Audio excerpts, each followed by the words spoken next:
Hello, everyone. Welcome back to the Education Exploration Hub. I'm your host, Sophia. And I'm Dylan. This is a B1 level episode, perfect for intermediate learners. Let me ask you something. When was the last time you chose yourself? Most people can't answer that quickly because we're taught that choosing ourselves is selfish. It's not.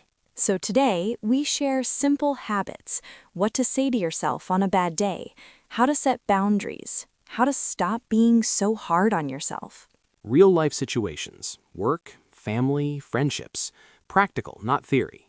Quick reminder, like and subscribe. It helps the Education Exploration Hub grow. And leave a comment. One small way you'll be kinder to yourself this week. Let's start. Here's a simple truth. The way you treat yourself becomes your standard. Meaning, people follow your lead. If you accept disrespect, they'll disrespect you. If you value yourself, they'll value you. Exactly. It's like an invisible rule. You don't announce it, but people feel it. Like when you say yes to everything. Yes, people learn Sophia is always available. At first, it sounds like a compliment. Helpful, kind, reliable. But then it becomes a habit, then a role. Suddenly, you're the yes person, even when you're exhausted. One day you're tired, overwhelmed, and you think, how did I get here? I've been there. Can I share something? Please. A friend used to message me late at night. Not every day, but often. I replied even when half asleep. I told myself, I'm just being nice. But it wore me out. That kind of nice steals your rest. Your energy leaks out little by little. One night, I didn't reply for 1 hour, just 1 hour. The next day, my friend said, "Where were you?" Like I did something wrong. That moment, you realize the expectation is already there. I trained people to expect instant access to me. I didn't plan it, but I taught it. So the lesson is, don't stop being kind. Kindness needs a limit. Kindness needs a line. That word, boundaries. Boundaries are your personal limits. What's okay, what's not okay. Boundaries aren't walls, they're doors. Doors? Yes, you decide who comes in, how long they stay, how they treat you inside, and you decide when to close the door so you can rest. When you set a boundary, some people get uncomfortable. Especially the people who benefited when you had no boundaries. Doesn't mean they're evil, they're just not used to your new standard. New standard. Calmer you. When you raise your standard, something inside you has to change first. Because boundaries aren't just about other people, they're about what you believe you deserve.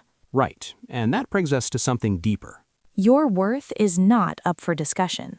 Self-worth. It means you believe you have value as a human being, even on your bad days. Not just on productive days or perfect days. A lot of people connect their worth to money, looks, or approval. Validation.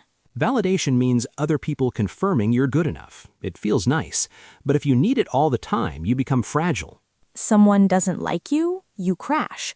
Someone criticizes you, you feel small. I posted something online once. One rude comment. My mood changed instantly, like they had a remote control for my feelings.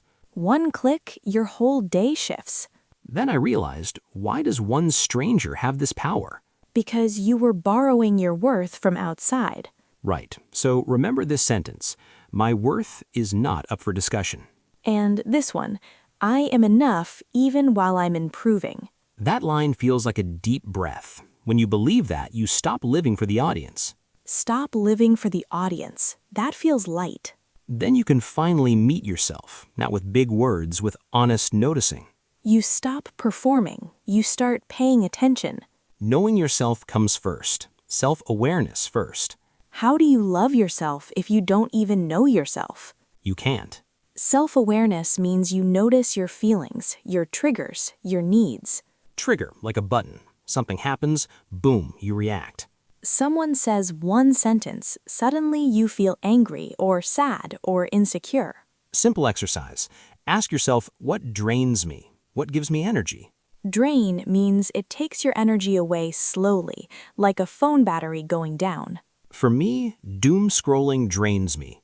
Same. Also, some people drain me. Some conversations feel like a battery thief. Funny but true. Self-awareness is noticing that without judging yourself. You don't say, I'm weak. You say, this drains me. I need to protect my energy. Try small, quiet moments, journaling, walking, sitting without your phone. It's like cleaning a window. Clean window, you see clearly. Dirty window, everything looks cloudy. When your head feels cloudy, your decisions get messy too. We're not trying to be perfect. We're trying to see ourselves clearly. Once you see yourself clearly, you notice another habit, very common. The sorry habit. People don't even notice they're doing it. It becomes automatic, like a reflex. You make yourself smaller before anyone even asks you to. Stop apologizing for existing. Sounds small, changes a lot. You see it everywhere. Sorry I'm talking, sorry I'm asking, sorry I'm tired. Apologize when you make a real mistake, but don't apologize for being human. When you apologize too much, you send a message, I don't deserve space. You do deserve space. I had a coworker, really kind. Every message started with sorry, even when helping me. I thought, you don't need to shrink. You don't need to shrink. Sorry can become a way to ask permission to exist. The right people won't ask you to disappear. When you stop shrinking, something else shows up, the inner critic. You stand up a little straighter. That voice goes, who do you think you are? Negative self-talk. Let's fix that. The inner critic says, you're not good enough. You always fail. Scary part, we start believing it. Like it's a fact, not just a thought. Once you believe it, you act smaller again. Simple trick. Talk to yourself like you talk to a friend. You would never say to your friend, you're useless. But we say it to ourselves so quickly, like it's normal. It's like living with a bully, but the bully is in your own mind. You can't walk away, it's inside. So change the voice. When you catch a negative thought, don't fight it, question it. Is this a fact or is this fear? That one question saves people. Fear is like fog, makes everything look bigger and scarier. Facts are like flashlights. They show what's real. Make a mistake? Don't use it as proof you're bad. Use it as information. Like feedback. Okay, noted. Next time I do it differently. Mistakes are stepping stones, not your identity. When your inner voice becomes kinder, boundaries become easier. You're not setting boundaries with anger, you're setting them with self-respect. Self-respect changes the feeling of no, stops being a fight, becomes a choice. Many good people struggle here, not because they don't know what to do, because they feel guilty when they finally do it. Boundaries without guilt. People-pleasing. You try to keep everyone happy, even if you suffer. You feel guilty when you say no. That guilt is loud. Guilt has a big mouth. You're bad, you're selfish. But saying no is not cruel. Sometimes it's caring. Simple no sentences. I can't today, but thank you for asking. I'm not available this week. I need to rest tonight. Short, clear, kind. No long explanation. Over-explaining is a trap. Total trap. Turns into a 5-page essay called Please Still Like Me. When you start saying no, something surprising happens. You get space. In that space, you can finally feel joy again. Joy needs room. When your life is too crowded, even good things can't breathe. When you're always running, always pleasing, always explaining, you don't notice the small good moments. Once you have space, you remember something important. Happiness is not a luxury. Some people treat happiness like dessert, maybe later, like it's a reward. Happiness is part of health. You don't need a perfect life to feel small joy. Small joy counts. Slow coffee, short walk, clean room, good song, message from a friend, sunlight on your face, a laugh. Don't let society define happiness for you. One person's dream is another person's nightmare. Ask yourself, what makes me feel alive? The biggest reason we delay happiness is chasing perfection. You tell yourself, when I fix everything, then I'll rest, then I'll be happy. That then never comes. The finish line keeps moving. Perfection is a myth. If you wait to be perfect, you'll wait forever. Social media makes it worse. Comparison trap. Comparing your real life to someone's highlight reel. You don't see their bad days. You don't see their stress. Don't measure your life with fake images. Measure with your values. Values are the real measure. When you live by your values, you protect your energy. Your energy is not unlimited. You can't keep giving and act surprised when you feel empty. Even good people burn out. Many listeners feel that. They're not lazy, they're just tired. Protect your energy, not selfish, healthy. Your environment matters. People, content, routines. What you allow around you affects you. Some relationships feel warm, some feel unsafe. Your body notices first. You feel tense, you feel small. You choose your words too carefully. If someone constantly makes you feel small, that's a sign.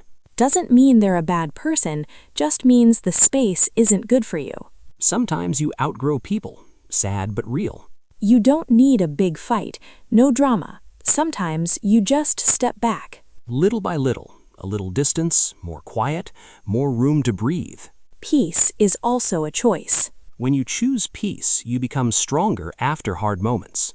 You bounce back. When you can bounce back, you start trusting yourself again. You're not breaking yourself after every hard moment. You're learning how to recover. Life still hits you, but you don't fall apart the same way. Bounce back means you recover after something hard. Failure, rejection, bad week. Doesn't mean nothing hurts, means you come back. People who love themselves bounce back faster. They don't punish themselves with shame. No, I'm worthless speech in their head. They say, that was hard, but I'm still here. Then they look for one small win, not a huge victory, just something small. I got out of bed. I answered one email. I went for a short walk. Those are wins. Celebrate small wins. Small wins build confidence, quiet confidence. Like building a wall with tiny bricks. One brick doesn't look like much. Over time, it becomes strength. Those little bricks help on bad days. You tell yourself, I've done hard things before. To bounce back like that, we need one final ingredient. Forgiveness. Forgive yourself. A lot of people carry old guilt like a heavy backpack. Carried it so long it feels normal, but it isn't. It makes everything heavier. Even small days feel hard. Forgiving yourself doesn't mean what you did was perfect. It means I'm human. I learned. I will do better. Then release the pain. Don't live inside it. Stop replaying the same moment. Stop beating yourself up again and again. Keep the lesson. Put down the shame. You deserve a fresh start. If you're feeling emotional right now, just breathe. You're okay. Let's talk about practical habits you can use starting tomorrow. 5 small habits. Number 1, look in the mirror and say one kind thing. Just one. I have kind eyes. I showed up today. I'm trying my best. Feels strange at first, but it works. Number 2, set one small boundary this week. Just one. Don't answer work emails after 8 p.m. Tell someone, I can't help you today. One boundary. Manageable. Number 3, stop one negative thought. When you catch yourself thinking, I'm so stupid, stop and say, no, I made a mistake. That's different. Interrupt the pattern. Number 4, do one thing just for you. Not for your boss, not for your family, for you.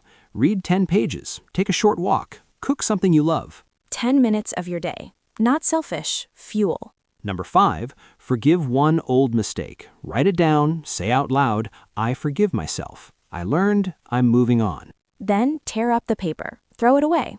A small ceremony. I love that, a ceremony for letting go. Time for our calm word tour. We slow down, collect keywords, explain with simple examples. Replay this part anytime. Let the words settle. First word, standard. Your personal rule. What you accept and don't accept. Example, my standard is respect. If someone is rude, I step back. Available. You have time. You can respond. Example, I'm not available tonight. I need to recharge. Reliable. People can trust you. You do what you say. Example, she's reliable. If she says she'll help, she helps. Overwhelmed. You feel there's too much. Your brain feels full. Example, I felt overwhelmed this week, so I took a quiet break. Boundaries. Your personal limits. What's okay and not okay. Example, my boundary is no work chats after 9 p.m. Uncomfortable. You don't feel relaxed. You feel uneasy. Example, he looked uncomfortable when I said no. Self-worth. You believe you have value even on bad days. Example, my self-worth doesn't change because of one mistake. Validation. Other people confirm you're good enough. Example, I like validation, but I don't want to depend on it. Fragile. Easily hurt or broken. Example, when I needed approval all the time, my confidence felt fragile. Criticize. Say negative things about someone's work or actions. Example, my boss criticized my report, but I learned from it. Crash. Your mood falls suddenly. Example, when she ignored my message, I crashed and felt sad. Self-awareness. You notice your feelings, needs, and reactions. Example, self-awareness helped me notice I was saying yes too fast. Trigger. Something that causes a strong emotion quickly. Example, that comment was a trigger for me. I felt angry instantly. Drain. Something takes your energy away slowly. Example, doom scrolling drains my energy. Doom scrolling. Scrolling online for a long time reading negative things. Example, I stopped doom scrolling at night and slept better. Apologize. Say sorry when you did something wrong. Example, I apologize for being late. And don't apologize for being human. Inner critic. The voice inside that says you're not good enough. Example, my inner critic said I would fail, but I tried anyway. Negative self-talk. The harsh way you speak to yourself. Example, I'm replacing negative self-talk with kinder words. Selfish. Only caring about yourself and ignoring others. But setting boundaries isn't selfish. Example, it's not selfish to rest when you're tired. Guilt. The bad feeling when you think you did something wrong. Example, I felt guilt after saying no, but I reminded myself it was okay. Regret. Feeling sad about something you did or didn't do. Example, I regret not speaking up, but I'm learning now. That's our word tour. Use one word today in a sentence. Before we go, one small idea. Not 10 ideas, just one. The way you treat yourself teaches people how to treat you. You don't have to change everything overnight. Choose one small upgrade this week. One boundary, one kinder sentence to yourself, one no without a long explanation.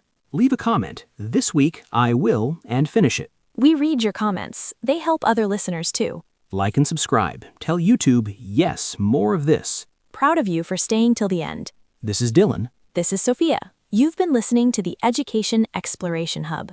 Be kind to yourself today. Bye. Bye.